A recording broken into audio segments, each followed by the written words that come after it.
राजा और काना घोड़ा की कहानी।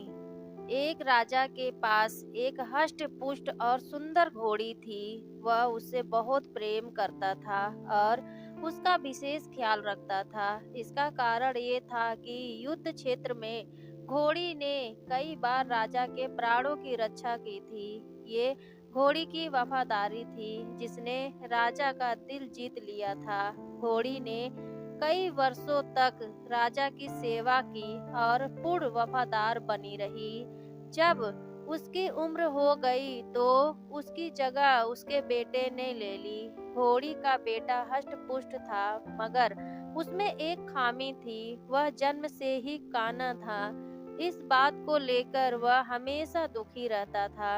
एक बार उसने घोड़ी से पूछा, माँ, मैं काना क्यों जन्मा? घोड़ी ने बताया, बेटा, जब तू मेरे गर्भ में था उस समय एक दिन राजा मेरी सवारी कर रहा था और मेरे कदम लड़खड़ा जाने पर आवेश में आकर उसने मुझे एक चाबुक मार दिया था। शायद यही कारण है कि तू काना जन्मा। ये सुनकर काने घोड़े का मन राजा के प्रति क्रोध से भर उठा। वह बोला, माँ, राजा ने मुझे जीवन भर का दुख दिया है, मैं उससे इसका प्रतिशोध लूंगा। घोड़ी ने समझाया, नहीं बेटा, राजा हमारा पालक है, हमें उसके प्रति प्रतिरोध की भावना अपने हृदय में मत ला। क्षणिक आवेश में उसे क्रोध आ गया और वह स्वयं पर नियंत्रण नहीं रख पाया। इसका अर्थ ये कतई नहीं कि वह हमसे प्रेम नहीं करता। तू प्रतिशोध लेने का विचार अपने हृदय से निकाल दे।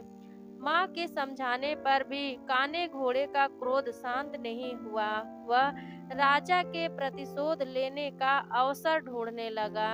बहुत जल्द उसे यह अवसर मिल भी गया। राजा युद्ध के मैदान में काने घोड़े पर सवार था। उसके और उसके पड़ोसी राज्य के राजा के बीच घमासान युद्ध छिड़ा हुआ था। तलवारबाजी करते करते अचानक राजा घोड़े से नीचे गिर पड़ा। मौत उसके करीब थी। काना घोड़ा उसे वहीं उसी हालत में छोड़कर भाग सकता था, लेकिन उसने ऐसा नहीं किया। उसने फुर्ती दिखाई और राजा को फिर से अपनी पीठ पर बिठाकर उसके प्राण बचा लिए।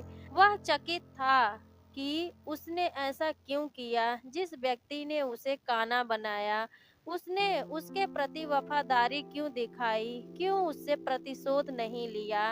ये प्रश्न उसने घोड़ी से पूछा तो वह मुस्कुराते हुए बोली, तू आखिर बेटा किसका है? मेरा ना। मेरी छत्र छाया में तू पला बढ़ा है। जो संस्कार मैंने तुझे दिए हैं वो तेरी रग रग में रस बस गए हैं। उन संस्कारों के विपरीत तू जा ही नहीं सकता।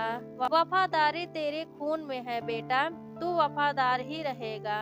दोस्तों, संस्कारों का आचरण पर बड़ा गहरा प्रभाव पड़ता है। जिन संस्कारों के साये में बच्चे का पालन पोषण होता है, वे उसके अवचेतन में गहरे तक समाहित हो जाते हैं। ऐसे में अपने संस्कारों के विपरीत वह जा ही नहीं सकता। संस्कारों का सबसे बड़ा आधार परिवार है, जहाँ से संस्कारों की नींव पड़ती है। हर माता पिता की जिम्मेदारी है कि वे अपने परिवार को अच्छे संस्कारों की नींव दें। अच्छे संस्कार के परिवार का व्यक्ति संस्कारी बनेगा और अपने कर्मों से समाज में सदा सम्मान पाएगा।